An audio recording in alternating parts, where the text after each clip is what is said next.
बहुत ही शानदार वक्तव्य के साथ में कल न्यायपालिका ने जो अपना जजमेंट दिया, हाईकोर्ट ने जो बात कही है, क्योंकि ये व्यक्ति जिसका नाम केजरीवाल है, जो दिल्ली में शराब घोटाले का इतना बड़ा गबन करता है और उसके बाद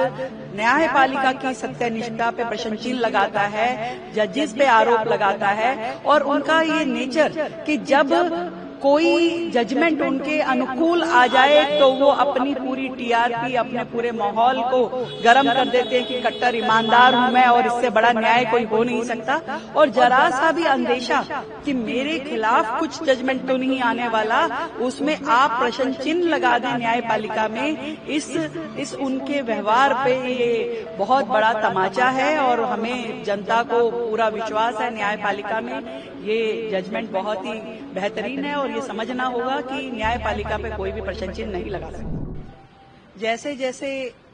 वोटिंग का दिन नजदीक आ रहा है, हमारा विश्वास और पुख्ता हो रहा है और मजबूत हो रहा है कि बंगाल का हर एक निवासी जो 15 साल से पीड़ित था, किस तरीके से यहाँ डर और भय की राजनीति लगातार चल रही थी, अत्याचार लगातार बढ़ता जा रहा था, आज वो सभी अपने मन में बहुत, मुझे लगता है, मजबूती के साथ इस निर्णय को कर चुके हैं कि इस बार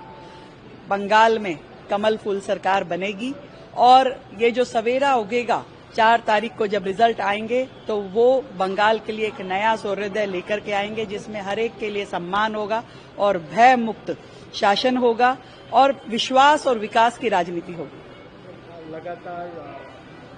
टीएमसी के मंचों से आरोप लगाए जाते हैं, बीजेपी को खतरा बताए जाते हैं, क्या कहना चाहिए कि जिस तरह से आरोप बीजेपी के लगाए जाते हैं? खतरे में तो इतने सालों से बंगाल रहा है। आप बताइए मुझे कि यहाँ की हर एक महिला, यहाँ की हर एक बेटी किस तरीके से यहाँ पे रोजाना एक एक दिन करके गुजारती है, जहाँ टीएमसी के गुंडों का गुंडा राज व्याप्त है, जहाँ पे बेटियां घरों से बाहर निकल नहीं सकती और निकलती है तो माननीय मुख्यमंत्री जी कहती हैं कि वो घर से ही क्यों निकल रही है। यहाँ आरजी कार की बात ले लो या जिस तरीके से जितनी भी यहाँ पे दुर्घटनाएं हुई है, वो ये बताती है कि महिला मुख्यमंत्री के राज में भी यहाँ की महिलाएं सुरक्षित नहीं रही है। ये बहुत ही अफसोस की बात है। कटमनी का यहाँ पूरे शासन प्रशासन में व्याप्त भ्रष्टाचार है, चाहे रोजगार हो, चाहे नौकरी हो, चाहे कुछ भी काम सरकार से करवाना हो, बिना कट मनी के होता नहीं है। और माफिया जिस तरीके से पूरे के पूरे शासन में व्याप्त है, हर जगह माफिया जुड़ा हुआ है, वो भू माफिया हो, वो हर जगह वो कोयले की खादान से लेकर के किसानों के खेत तक हर जगह माफिया व्याप्त है और लोग परेशान है। किसान रो रहा है, उसको उसकी फसल का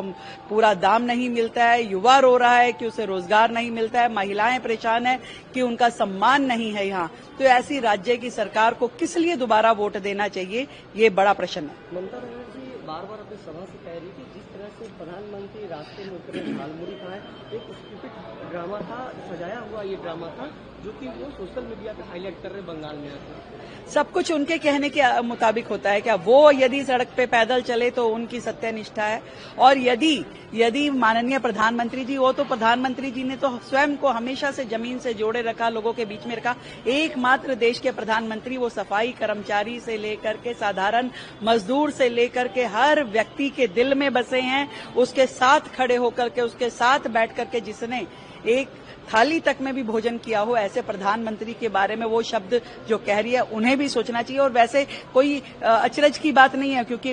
यहाँ की मुखिया ममता बनर्जी ने तो हमेशा से सरकारी संस्थाओं पे, न्यायपालिका पे और संवैधानिक संस्थाओं पे हर एक पे इल्जाम लगाया। कभी वो इलेक्शन कमीशन उनके लिए खराब है, कभी प्रधानमंत्री मोदी खराब है, कभी राष्ट्रपति जी के लिए बुरा बोलती हैं। तो ऐसे कौन सा व्यक्ति या संस्था है जिसके बारे में उन्होंने कभी खराब नहीं कहा है? मुख्यमंत्री ममता बनर्जी और एक बात कह रही है कि स्वामी विवेकानंद ने नहीं कहा था कि मुझे खून दो मैं तुम्हें आजादी दूं, ये कहा था सुभाष चंद्र नेताजी ने कहा था। लेकिन ये बात योगी आदित्यनाथ कह रहे हैं, उनको योगी आदित्यनाथ को ये पता नहीं कि स्वामी विवेकानंद कौन है और नेताजी कौन है। मुझे लगता है कि ममता जी को अपने चुनाव प्रचार में ध्यान देना चाहिए। जमीन उनके पैरों के नीचे से खिसक रही है, वो इस चीज पे ध्यान ना दें कि कौन कहाँ जा रहा है, कौन क्या कह रहा है। जनता क्या कह रही है, कान लगा के जरा उस आहट को सुने, जो आहट आ रही है कि बंगाल से टीएमसी जा रही है। केजरीवाल ने जो अपील की थी कि जज को चेंज करने की, वो खारिज हुई। बहुत ही शानदार वक्तव्य के साथ में कल न्यायपालिका ने जो अपना जजमेंट दिया है, हाईकोर्ट ने जो बात कही है,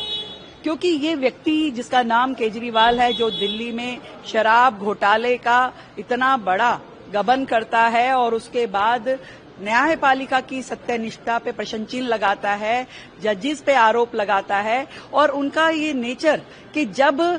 कोई जजमेंट उनके अनुकूल आ जाए तो वो अपनी पूरी टीआरपी, अपने पूरे माहौल को गर्म कर देते हैं कि कट्टर ईमानदार हूं मैं और इससे बड़ा न्याय कोई हो नहीं सकता। और जरा सा भी अंदेशा कि मेरे खिलाफ कुछ जजमेंट तो नहीं आने वाला, उसमें आप प्रश्न चिन्ह लगा दें न्यायपालिका में, इस उनके व्यवहार पे ये बहुत बड़ा तमाचा है। और हमें जनता को पूरा विश्वास है न्यायपालिका में, ये जजमेंट बहुत ही बेहतरीन है और ये समझना होगा कि न्यायपालिका पे कोई भी प्रश्न चिन्ह नहीं लगा सकता।